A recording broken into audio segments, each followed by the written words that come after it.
Welcome to Wanna Be Clutter-Free, formerly Wanna Be Minimalist, the podcast for busy families who are tired of the chaos, fed up with being overwhelmed, and ready to enjoy life again. Each week, we talk about how to let go of the clutter so that you can focus on the things that actually matter. And it's not just physical clutter. We talk about the mental and emotional stuff too, because if it's holding you back, it's time to ditch it. I share what I've done in my own life to declutter, organize, and calm the chaos, but you won't just hear it from me. There are amazing guests too. It's practical, doable, and simple for those of us that want to be clutter-free. This is the Wanna Be Minimalist Show with Deanna Yates, episode number 33.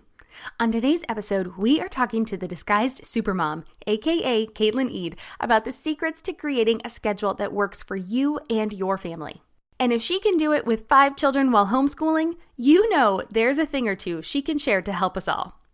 Plus, she gives us some great homemaking advice that you can implement no matter if you are a stay-at-home mom or not. There are lots of good tips to help in your everyday life, so stick around. Hey there, welcome back to the show. As always, I'm your host, Deanna Yates, creator of littlegreenbow.com and your resident wannabe minimalist. In today's episode, I'm chatting with Katelynne Eid of the Disguised Supermom about how to create a schedule that works for you and your family. As this episode goes live, we are still dealing with the coronavirus pandemic, and the fate of school in the fall is unknown. Katelynne homeschools her 5 children, so if she can figure out how to make her home function amid the chaos, I know the tips that she shares today will help you as much as they are helping me. Katelynne's blog, The Disguised Supermom, provides encouragement and practical ideas for homemakers, which includes taking care of the house, strengthening your marriage, and raising young children. And even if you're not a stay-at-home mom or have any desire to homeschool, hand raised over here, I'd love for my daughter to go back to school in the fall, but it's still up in the air here in California. Creating a schedule that is flexible and works for everyone is just a smart thing to do. It's no secret that I am a fan of routines and schedules, so if there's any chance to make them better, I'm all for it. But before we jump in, just a little housekeeping. You can pick up the show notes for today's episode by going to littlegreenbow.com/33. Again, that's littlegreenbow.com/33. So let's get to it and learn just how Katelynne manages her busy home. Well, hi, Katelynne. Welcome to the show. Hi, thank you for having me. Of course. You have a beautiful blog yourself. You're called The Disguised Supermom, and you have 5 children, and you stay home with your 5 children and homeschool them as well. Am I correct with that? We do. We do a hybrid homeschool program. So before everything changed, they go to school 2 days a week, and then we homeschool 3 days a week. Oh, fantastic. Yeah. Okay, well, I definitely want to dive into that a little bit more. But first, why don't you tell me a little bit more about yourself and what you find interesting most about either minimalism or living more intentionally? Sure. So my name is Katelynne. I run the Disguised Supermom. I started it a couple years ago. And then I've kind of just niched down into figuring out the art of homemaking. Mainly by trial and error on my part, because I am home. We have 5 kids now, so life is crazy. But it just seemed like there wasn't a whole lot of how to be home when I started staying home, and a lot of it was kind of just figuring out what works for you. I didn't have a lot of role models in terms of older women in my life that were primarily home. My mother worked, my mother-in-law worked. It just kind of seemed like we were going back to the art of homemaking a little bit, and that's kind of where I found myself. So my goal is to kind of provide a place where women can figure out how to make it work for themselves. It can be super overwhelming at times, but I feel like that's just because there's no support. So my goal is to give that to them and kind of give them practical ways to streamline their life at home so that it doesn't seem overwhelming and they can enjoy it. Awesome. So would you say it's a lot of deciding what works best for your family and then kind of weeding out the other stuff? Because I feel like that's a lot of what I like to talk about as well, is just there are so many ideas out there. There are so many different ways to live and to raise your family. Mm-hmm. But it isn't necessarily what society or what the popular opinion is on Yes, what we need to be doing. It's really more what works for your family. So is that kind of how this trial and error has worked for you? exactly. I think the comparison game just catches everybody up. And when you're looking at what everyone else is doing, either online or even just in your circle of friends or family, and you're like, oh, well, they're doing ABC. Maybe I should be doing ABC. But it doesn't work for you. And you kind of feel like, well, am I doing it wrong? Am I not understanding it? Am I not good at this? So I think the general picture is the same for everybody, but how that manifests for your individual day-to-day life is going to be completely different. And I think what's been really freeing for me and my husband is we just kind of are like, what's working for us? And from the outside perspective, we're not necessarily towing the line with the norm. I mean, homeschooling alone just throws us in a different category. But our family dynamic works so well and our routines at home work so well that it's why would we change it? Just because someone else is doing something different or just because someone else says, oh, well, that's not how it's supposed to be done. So I think for us, it's kind of been just asking ourselves, is this what we want? Is this working for us? And then to your question about intentional living, I think what we've kind of realized is the more we ask ourselves those questions, the answers are never materialistic. Mm-hmm. And that's kind of Absolutely. been how we've slowly gotten to this place where it's not what do I want in terms of things, it's what do I want in terms of experiences or kind of just a general way of life. Yeah, absolutely. And the one point that you made that really stuck with me was kind of at the beginning of that point of that comparison, and even with your family and your close friends. And that's when it can be the hardest. So that's when it's really nice to have another support system because just because the people you are closest with or were Mm-hmm. raised by believe one thing, it doesn't mean that you have to believe that either. And I would definitely say we are the most minimalist in both of our Yeah. families. And so it definitely has been interesting to kind of see that dichotomy and knowing that Yeah. I love my family, absolutely. Yeah. But do I have to ascribe to all of the same things they do? And the answer, of course, is no, because Yeah. I'm my own human being and I have my own family, and it's time Exactly. for I me to feel like the make more my own decisions. comfortable you get with that, the easier it is to say, no, that doesn't work for us. Absolutely. Yeah. No, good point. You have 5 children. Yes. I only have one. So Mhm. it's hard for me to speak to my listeners that have more Sure. children. You told me their ages, they range from 3 months old to 8 years. Yeah. So you have a very busy home. We do. Um, so how has your home and life changed as you've continued to have more children, and what has helped as your family has grown? I think the biggest thing is you have to embrace the chaos. Because with 5 kids, I mean, even any amount of kids, but the more kids you have, the more chaos it's going to be. And I think you have to look at that as a positive because they're kids. Um, the more we've had, I think the more relaxed I've become as a mother. I've just Oh, been more confident and not worried about as much. But in like a hands-on kind of tip I would give is we try really hard to give our kids independence. So from a young age, they are given the ability to do things themselves, which as we've added more babies to the family has been a huge help. So they can yeah. make their own lunches for the most part. They're pretty good at breakfasts. They'll help out with the chores, things like that. That some days they don't want to because they're kids. Of But course. on the most part, they're really good at being helpers and they're Ah, given, I think the biggest thing is they're given the opportunity to become independent, which oh, is a struggle sometimes because you want to do it yourself or you want to show them how to do it. But in the long run makes all the difference. yeah. I can see how that is. That's a fantastic tip. And I'm definitely not good at that with one. We're getting better at it. She's 6, so she's definitely getting Okay. better at doing things. She was never a very independent child, two of Our our oldest was personalities. very independent, so it kind of naturally gravitated towards that Ah, way. Our almost 4-year-old is not. So with him, it's a lot more training in terms of, no, you can do this yourself. You have to practice. You have to do it. And he'll still revert back to, oh, no, I can't get my pajamas on by myself. When it's like, well, you've been doing it every day for months now. But he so still I will know try. you can. Yeah. Can you just try? Yeah. Okay, so with you being a homeschooling mom and being home all the time, with this, we're just kind of starting to come out of the coronavirus fog as we record this episode. And so things are starting to open up, but people are still working from home. Schools have been out now for a few months and they're not going back. We're all hoping, fingers crossed, they're going back in the fall for those of us that do send our children to school, to public school.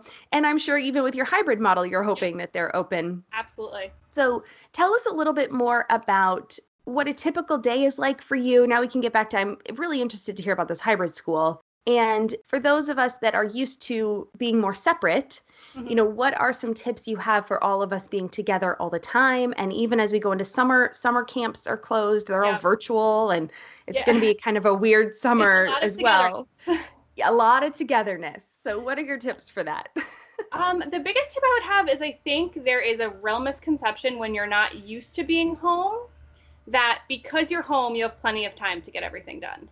Aha. And that for me was the biggest kind of barrier to get over. In terms of, at first I was like, well, I have all day. Of course I'll get to the cleaning and I'll get to the laundry and I'll get to that. But you still need a schedule of some sort. I definitely don't think you need a rigid schedule. I think you need more of a flow. So what we do in our house is our days kind of have the same flow, but they have a lot of built-in wiggle room because no day is ever going to go the way you expect it to. But for us, it typically involves, I try and get up earlier than the kids. Nowadays, it's usually me and the baby getting up, but they get up, they have breakfast. They usually play all together independently for a while. And then when we're in school, we have a couple hours of school in the morning. And then they usually get sent outside before lunch. Kick them out. It's really good for them. I honestly am a huge proponent of the more time they can spend outside, the better it is for everyone. And then what I try and do is have a morning chunk of time and an afternoon chunk of time where I can say, here's where I'm going to get done what I need to do. So whether that's meal planning or switching the laundry or cleaning, if I have designated times when I know I can focus on that, then I'm not as worried about getting it done for the rest of the day.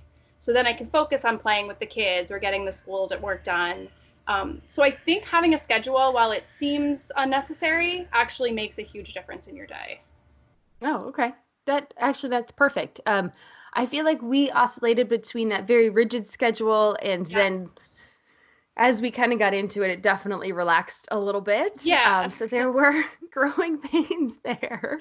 There definitely are. And just when you get a schedule that works, like something usually shifts. So I think you have to be open to changing it and going with the flow a little bit. But again, it goes back to you also have to find what works for your family.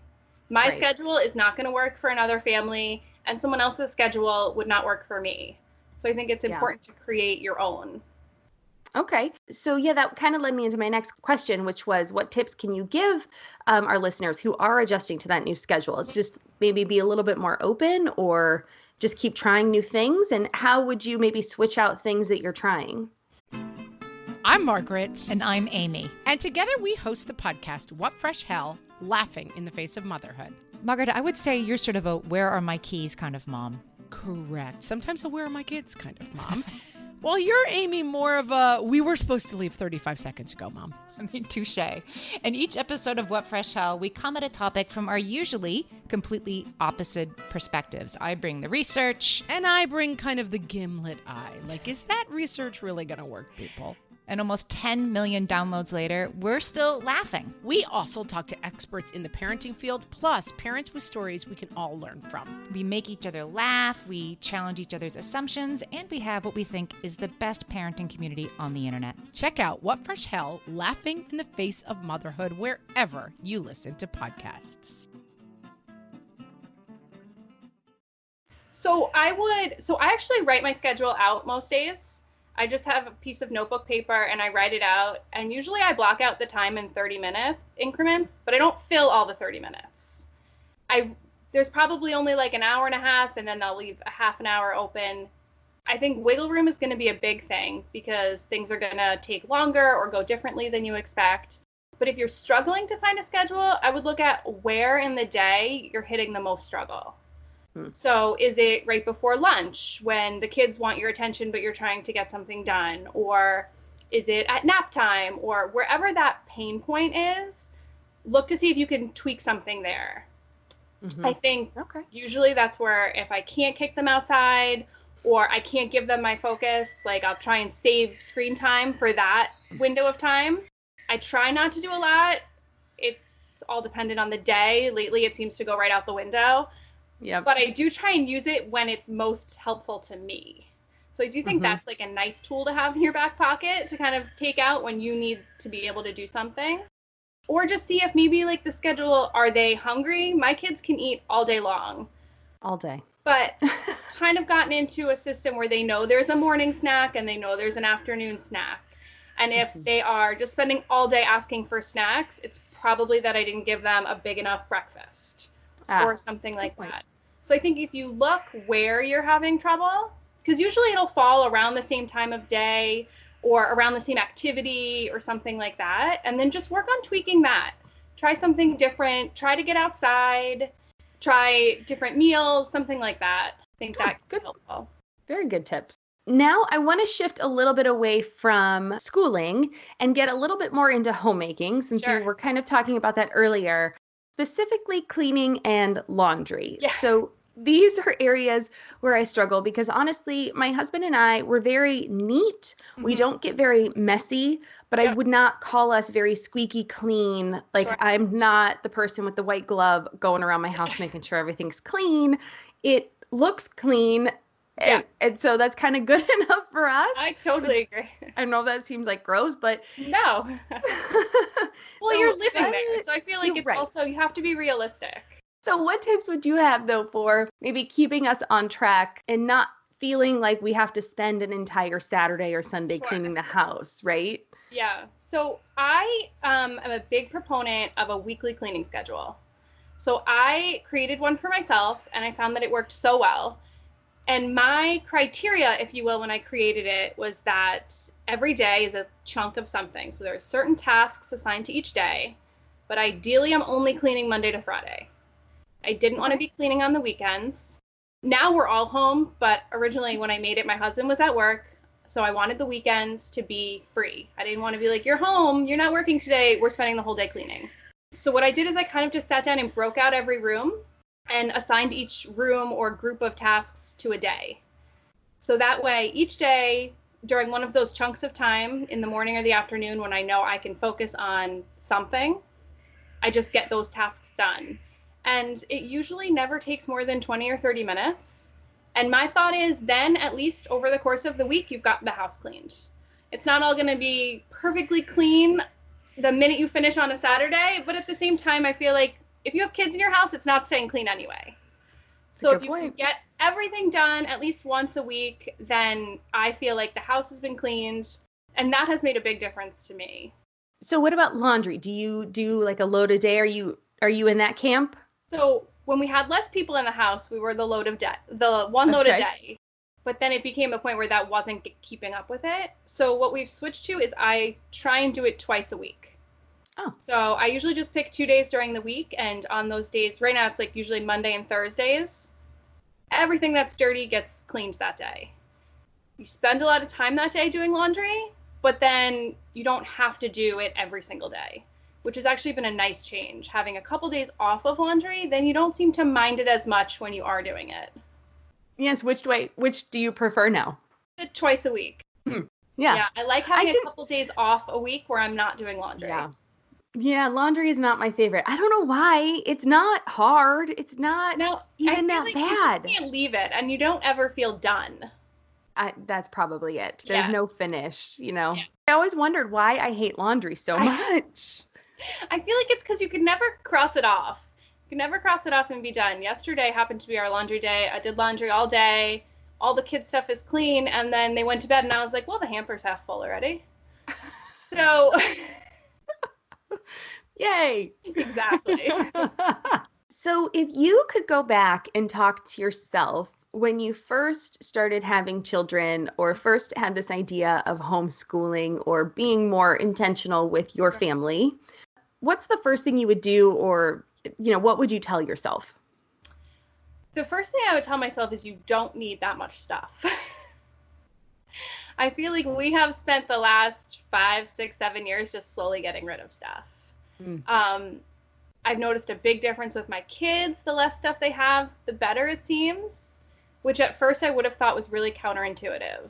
And then I really feel like the comparison game, it's really hard when you are looking at other people that are saying this is the way to live or this is how we're living and we're happy. And it's so different from the way that feels right to you.